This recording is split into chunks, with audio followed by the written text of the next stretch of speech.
Bolehkah menahan kentut saat mau sholat atau saat sholat bila wudhu lagi akan ketinggalan sholat berjamaah? Akhil karim, Nabi tidak menganjurkan Anda menahan sesuatu yang harus dikeluarkan.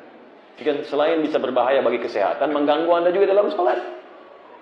Begitu mau ruku, Allah, supaya nggak keluar. Anda sendiri nggak khusus sholat, ngapain begitu?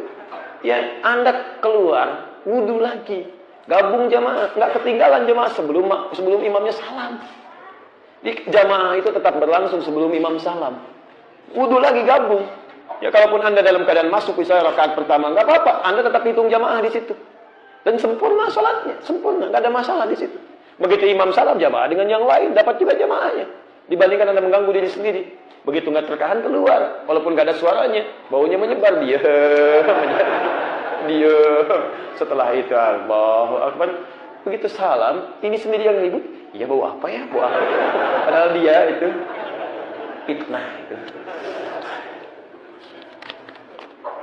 Oh ini panjang ya, Masya Allah. Baik, tapi saya nggak bacakan semua ya. Antum kalau mau kirim yang panjang begini sebelum kajian supaya saya bisa baca dulu. Waalaikumsalam warahmatullahi wabarakatuh. Ustaz, mohon solusi dan doa Ustaz, sedang jamaah saya keluar dari tempat kerja dengan saya tahun 2015 dikarenakan tempat kerja baik ada ribanya. Setelah itu saya mencoba kerja, namun kebanyakan selang 2 minggu putus kontrak. Akhirnya saya coba berdagang hingga akhir 2016. Usaha tidak, intinya barangkali ada beberapa kesulitan. Teman-teman begini ya, kadang-kadang Allah kirimkan kesulitan itu untuk memberikan pahala lebih pada kita. Untuk memberikan pahala lebih, tolong baca dengan iman. Jangan cuma dibaca dengan perasaan saja, gak akan nyambung ke situ. Ya, bukankah, mohon maaf begini, bukankah di balik ujian ada pahala? Kalau nggak ada ujian nggak ada pahala, Pak. Nggak ada pahalanya. Coba lihat, sabar itu sifat baik bukan? Baik, kapan diketahui sabar? Saat ada marah. Begitu ada marah, sabar kita muncul. Kalau nggak diciptakan marah, bagaimana bisa muncul pahala dari sabar? Saat syukur itu bisa muncul ketika ada harta. Harta dititipkan, syukur muncul. Kalau nggak dilatih dengan harta, bagaimana bisa bersyukur? Sama lawannya. Ya, sabar juga terkait dengan ujian. Kalau nggak ada masalah, nggak ada persoalan kehidupan, bagaimana bisa sabar muncul? Kalau nggak ada sombong, bagaimana tawadhu muncul? Kadang-kadang diciptakan di sekitaran kita masalah untuk memberikan pahala lebih kepada kita. Antum dulu jauh dari Allah, banyak berbuat sesuatu yang salah, kemudian ingin kembali. Ini biasanya selalu begitu. Begitu ada orang ingin kembali, selalu pertama kali umumnya menemukan masalah dulu itu. Menemukan masalah. Ingin taubat ke masjid, begitu ke masjid, ya Allah berdoa, ya Allah ampuni dosa saya, ya Allah. Banyak saya salahnya, ya Allah. Begitu pulang keluar, hilang sepatu, Masya Allah, mungkin terjadi. Hilang sendal. Barangkali sebagian, mohon maaf, ada harta yang mungkin tidak tepat, Allah kemudian jauhkan dari Anda. Dengan cara yang mungkin Anda tidak sukai. Ya, karena mungkin Anda belum bisa berikan, ambil, keluarkan. Karena rizkinya pencuri itu yang haram. Rizki orang tidak baik yang haram. Rizki orang baik yang halal. Begitu Anda ridho dengan itu semua, mulai mendekat kepada Allah, pahala sudah mulai banyak. Pahala sabar, pahala menangis, pahala istighfar yang tidak pernah Anda lakukan sebelumnya.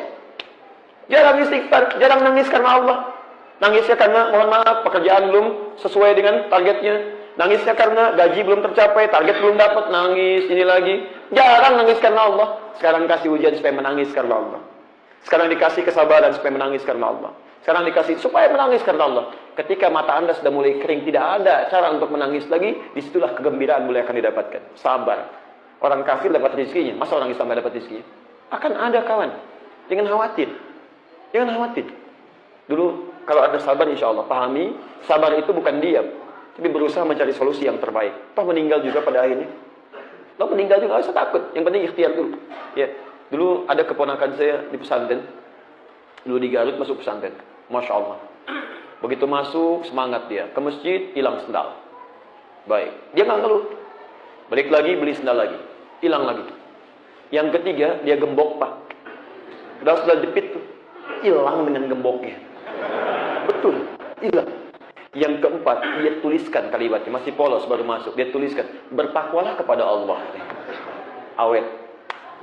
Awet cukup lama. Begitu kena air, hilang lagi sendalnya. Sudah, dia nggak beli sendal lagi. Diam, tawakal kepada Allah. Sudah ikhtiar, sudah usaha. Ya Allah, minta, saya sudah berusaha begini, ya Allah. Kan sesuai, sudah, selesai. Tawakal. Begitu keluar dari masjid, empat-empatnya tampak dan diperlihatkan siapa yang pakai. Itu indah. Begitu dimanfaatkan, dimaafkan, awet, sudah. Sejak saat itu nggak pernah kehilangan sendal lagi, biasa saja. Alhamdulillah. Toh harta itu titipan, harta punya siapa? Allah. Kalau Allah mau ngambil boleh nggak? Kenapa Anda marah? Kan punya Allah. Makanya ketika dititipkan, orang yang hebat itu ketika dititipkan, dia akan rawat titipan. Sehingga ketika diambil dalam keadaan terbaik. Aneh, nitip, ketika diambil marah, aneh, luar biasa. Yang punya kan bukan Anda. Yang punya sendal di luar siapa? Yo. Yang punya mobil siapa? Yang punya sendal siapa tuh? Anda cuma ketitipin. Jadi mumpung dititipin, pakai sendal itu untuk ibadah, pakai ke masjid, pakai untuk ta'lim, sepatu pakai untuk mencari yang halal, supaya menjadi saksi bagi Anda di hari akhirat nanti. Itu poinnya. Kalau cuma sendal bagus-bagusan, non-muslim banyak yang bagus, apa yang dibanggain? Ya kalau sudah diambil sama Allah, artinya tugas Anda selesai, titipan Anda berpindah pada orang lain. Tapi Anda ikhtiar dulu, jangan dibiarkan. Hilang, oh ini tugas saya selesai, enak banget pencurinya. Ikhtiar dulu, cari, selesaikan dan sebagainya. Begitu tidak bertemu, sudah berpindah tugas saya selesai. Alhamdulillah ya Allah, jadikan hisab saya ringan dengan sendal yang telah Engkau titipkan kepada saya dan sekarang digunakan oleh orang lain. Alhamdulillah.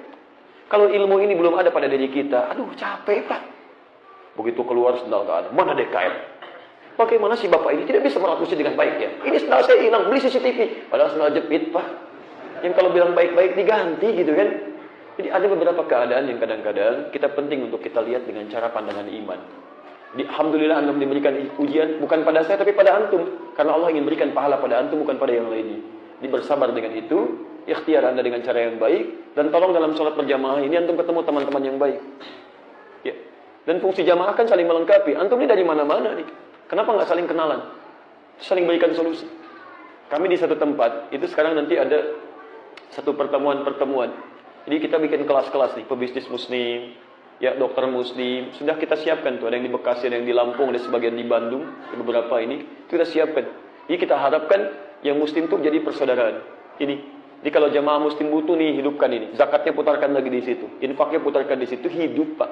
Seperti Mu'adz pernah mempraktekkan, 3 tahun hilang kemiskinan di seluruh Yaman. 3 tahun.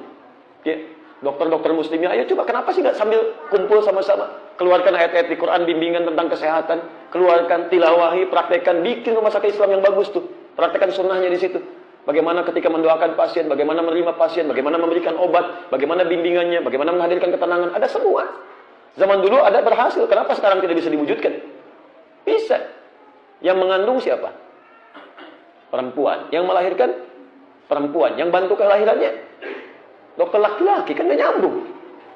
Ya, tidak dilarang, silahkan. Ya, bisa laki-laki SPOG, banyak laki-laki. Tapi kan yang melahirkan perempuan.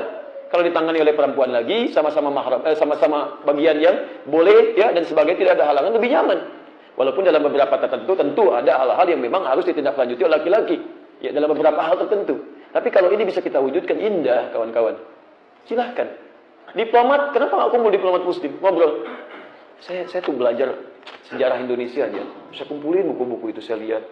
Yang masih ada orang yang saya kunjungi, yang situsnya masih ada saya datangi. Itu Masya Allah, saya kagum dengan orang-orang dulu. Walaupun diplomat tidak menghilangkan nilai keislamannya. Dan syiarnya ditampakkan.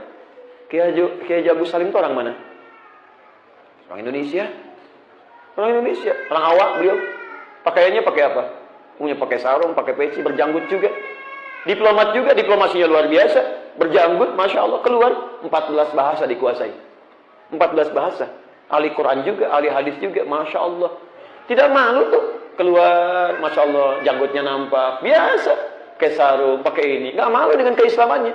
Pernah diolok-olok, begitu akan menyampaikan kalimat-kalimat dalam sidang internasional. Masya Allah. Begitu mau naik, sampingnya mulai memberikan olok-olok. Katanya. Masya Allah, boleh ramai sidang. Beliau tenang aja, karena paham tentang makna kesabaran. Naik ke atas mimbar. Tuan-tuan sekalian.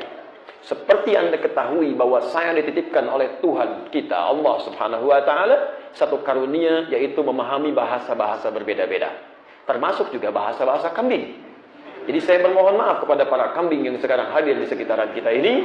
Saya akan sampaikan dulu pidato saya dengan bahasa manusia. Setelah itu saya terjemahkan dengan bahasa kambing supaya Anda pun memahaminya. Merah padam wajahnya, diam, tidak bicara lagi. Selesai. Lalu Anda tiba-tiba bahasa aja nggak banyak dikuasai, Masya Allah muslim, tubuh janggut sedikit, cukup. beresin dikit. Anda muslimah, berangkat sedikit, copot jilbab dan sebagainya. Untuk apa? Biasa aja. Justru di situ Anda mesti bangga, bahkan dengan nilai keislaman kita. Sepanjang itu barangkali sesuai dengan adab-adab yang ada, ayo lakukan. Dan indah di situ. Silahkan. Ya. Berdagang juga silahkan. Jadi pebisnis yang ulung. Ya kalau ada yang halal, kenapa cari yang haram? Kalau bisa hindari riba, kenapa kita tidak kemudian kita terjebak di dalamnya? Riba itu berkembang pesat karena antum sendiri yang muslim tidak mau mengembangkan yang bukan riba. Dukung tuh yang muslim, bank-bank syariah dan sebagainya. Bikin oleh antum, hidupkan itu. Sehingga yang itu menjadi hilang, yang baiknya muncul. Kalau itu semua sudah muncul, hadir. Sekarang banyak dipersoalkan tapi nggak ngasih solusi, kebiasaan nih. Faktanya ada, masalah ada, solusinya apa? Seringkali begitu nih. Ini karpet kotor ya? Iya. Apa solusi antum? Pernah nggak nyumbang karpet?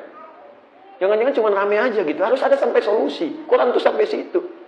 Nggak ada masalah di sini. Silakan teman-teman. Cari yang halal. Ya, silakan. Persaingan juga boleh. Ya, silakan yang perempuan juga kalau ada bisnis yang enak silakan. Sepanjang tidak mengganggu tugasnya sebagai ibu rumah tangga.